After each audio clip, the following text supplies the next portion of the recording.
Welcome back to the Close Friends. Raising Kanan has really lost its footing in its last season. And it's sad because it's great writing, great acting,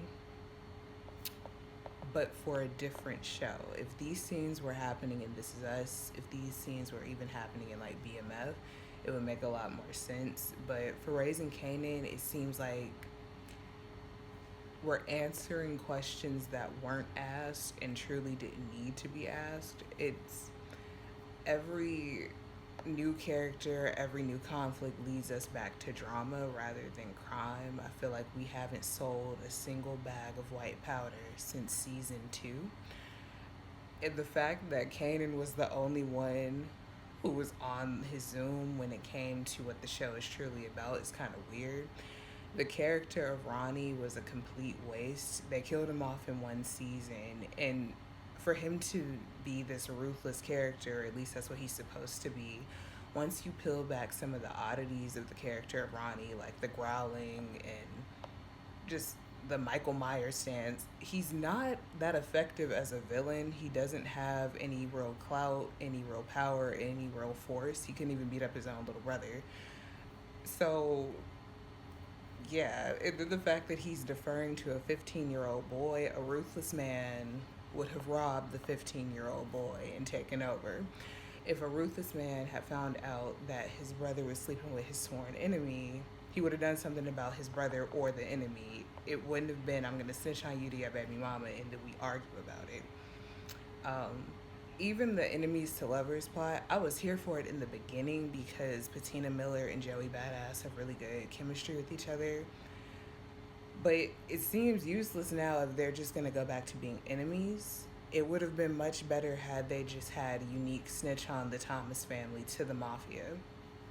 Or they think that Unique snitched on him to the mafia, but none of it made any sense, especially if Rock is supposed to be paranoid and so shook by being shot that she wants to leave the game.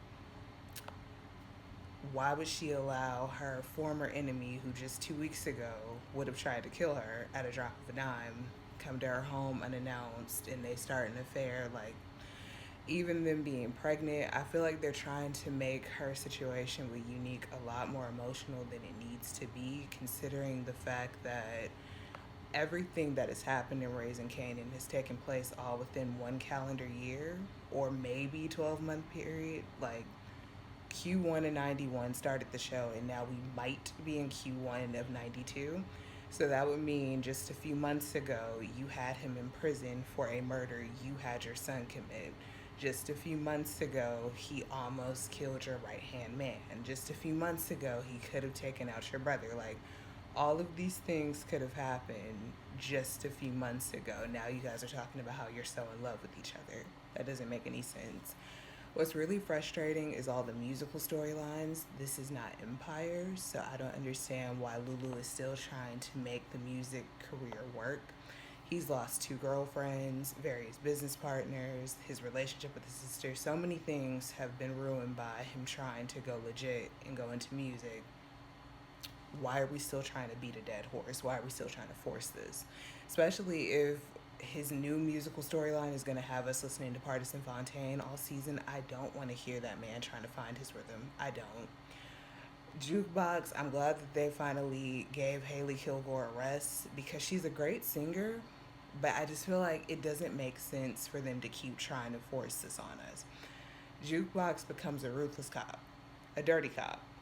She's not going to be the next member of SWV, so there's no need for us to always have her singing, especially since singing should elicit a more traumatic response for her. She was trying to sing with her first girlfriend. The girlfriend ended up having an overdose because of her cousin. And then the girlfriend led to her being assaulted by her father and being ousted basically by her father for being a lesbian. Then she tries to sing again with her mother, and her mother puts her in conversion camp. Then her mother ends up dying in such a horrendous way. So it didn't make sense for her to go from the sorrow that she had in those situations to a girl group. Like, she should have been put her mic up. She should have been on the dark side, if you will. Same with Same with Lulu. I feel like if they were going to introduce music for 2 seasons straight, season 3 should have been when they shifted towards the dark side, at least for Jukebox. Even Lulu being consumed with guilt and resorting to alcoholism didn't make sense because they didn't build that storyline enough. It never seemed like he was consumed by guilt. It isn't like we see scenes of him waking up in the middle of the night from nightmares where he's haunted by D Wiz and Scrappy. It doesn't even make sense for him to feel guilty about Scrappy, especially since he didn't pull the trigger with Scrappy. It would have made more sense last season had he gone to D Wiz's mother instead of Scrappy's mother, but even with Scrappy's mother being an informant, that still didn't go anywhere. I feel like what they should have done, instead of spending so much time and watering so many things down to set up a resurrection arc for Unique, they should have just killed off Lulu. I think that would have made for a better season and a better mystery because it could have been so many red herrings. Kanan, who could be resentful about D Wiz, Marvin could be suspicious of Rock. Rock could be suspicious of Ronnie, which can cause a beef between her and Unique if y'all were still gonna go with the enemies to lover storyline. It could have been so great, but what gave me some peace of mind with the season 3 is that the finale seemed to bring it back together. But then season 4 premieres and it's just a deleted scenes reel, and then you show me everything that could have made season 3 great.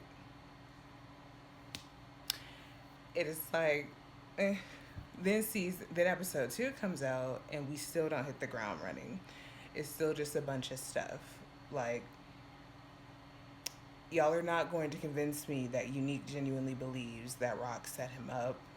Y'all also aren't going to convince me that Unique should be on the warpath. The person who tried to take you out is no longer with us. Like, I don't have high hopes for season 4 just because it seems like from 3 onward, it's just going to be Unique taking out anybody that's associated with the Thomas family, which again is really stupid. I'm not here for them re-establishing the beef when they didn't have to end it to begin with, especially if that's how you're going to bring it back. Like, it isn't like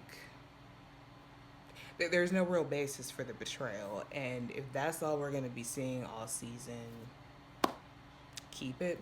And I guess the reason why I'm so antsy about it is because this is season 4, and with 50 Cent, you only get like 6 seasons out of him, and they're really short seasons too. You only get 10 to 12 episodes, so it isn't like we're gonna take enough time to really flesh out some of these storylines and really establish or really create pivots basically for alcoholism and rehab or the dark side or any of these other things. Everything feels so rushed.